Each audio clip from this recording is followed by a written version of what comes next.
Aloha, guys. Everybody wants to know what's going to happen in the real estate market in 2021. I've been looking at all the data. I've read every article you can get your hands on. I'm ready to make a lock solid prediction for what's going to happen in 2021 in real estate in Hawaii. You're definitely going to want to see this.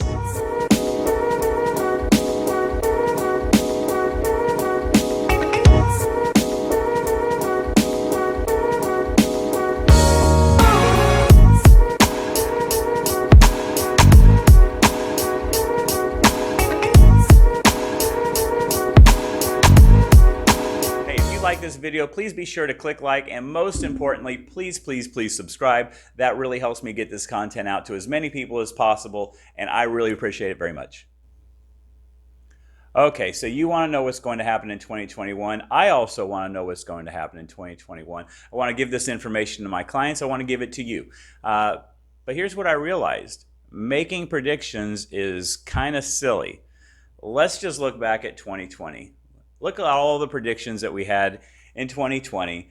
How many people thought that the pandemic was going to be what it was? Even if you knew that there was a virus in China, did you really think it was going to go around the world? And even if you thought that, and it went around the world, and I gave you the chance to revise your prediction for 2020 on March 31st, 2020, would you have predicted that real estate was going to go up 20%?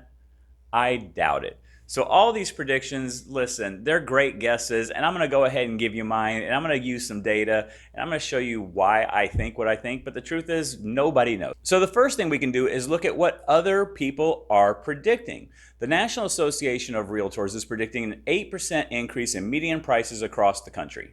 Realtor.com is predicting that prices are going to go up 5.7%. And Freddie Mac is predicting only a 2.6% increase. For the most part, what you're finding is most experts are staying away from making predictions on prices. And it makes a lot of sense when you think about it. Even if prices don't change at all from where they are in December of 2020, that means that you're still going to see huge year-over-year price increases. And it's going to look like the market is going up when actually it could be flattening out.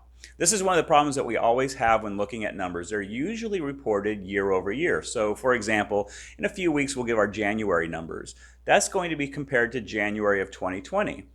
It's going to get really interesting when we're looking at the April and May numbers, because those are going to be compared against May of 2020 when the market had gone down. So even if we stay level from December all the way until May, it's going to look like we're in a crazy market with prices going up 30% when it may not actually be the case. The big problem that we have is that nobody really knows when prices are going to stabilize. There are so many factors in play right now that it is just completely unpredictable. The best thing we can do is really look at some of the fundamentals that we see now. Let's look at the supply, let's look at the demand, and let's use that to see if maybe prices are going to go up or go down. Now, one big thing to remember, first of all, is that I'm giving you a Hawaii-centric view. Some of that data I gave you a moment ago about NAR and Freddie Mac and Realtor.com, understand that's going across the entire country. But as someone recently told me, if you're going to decide what to wear today, you don't look at the national weather. You have to look at the weather where you are. So we're going to be looking at real estate here in Hawaii. If you're in a different market, you need to speak to a real estate agent over there. So first, let's look at the inventory side of things. Now, one of the problems that we have here in the Big Island of Hawaii is that we don't have any developers in here building a lot of houses on scale. However, we are seeing a lot of land sales right now, and I suspect a lot of those are builders who are doing some one-off spec houses that will help with the supply side of things. But again, this is nowhere near what we need to be seeing in terms of units being built. One other thing that you really need to pay close attention to is what happens on inventory, on the supply side of things, whenever mortgage forbearance ends. Now remember, mortgage forbearance is a program that's in place that allows people to not pay their mortgages for a set period of time, but once it goes away, the mortgage kicks back in. So whenever mortgage forbearance ends, you're going to want to pay really close attention to what happens in the immediate 60 days after that, when people have to make mortgage payments and they're having to actually make some really hard choices on what gets paid and what does not. In this market, most people are going to be able to sell for a profit. And as they're trying to figure out their strategy for living for the next few years, they're in a pretty good position if they sell quickly. The other thing that's happening that's really important is that while inventory has gone down, demand has gone up greatly. So we're taking a look at the last 6 months of the year, last year, and looking at the units sold, and it's far above what we had been seeing in the previous 5 or 6 years. This means that there is even less inventory than there had been on an already depressed inventory market. And this is why you're seeing so many properties go into escrow immediately with no contingencies, and you're seeing people who have to get very creative with their offers in order to win in a competitive situation.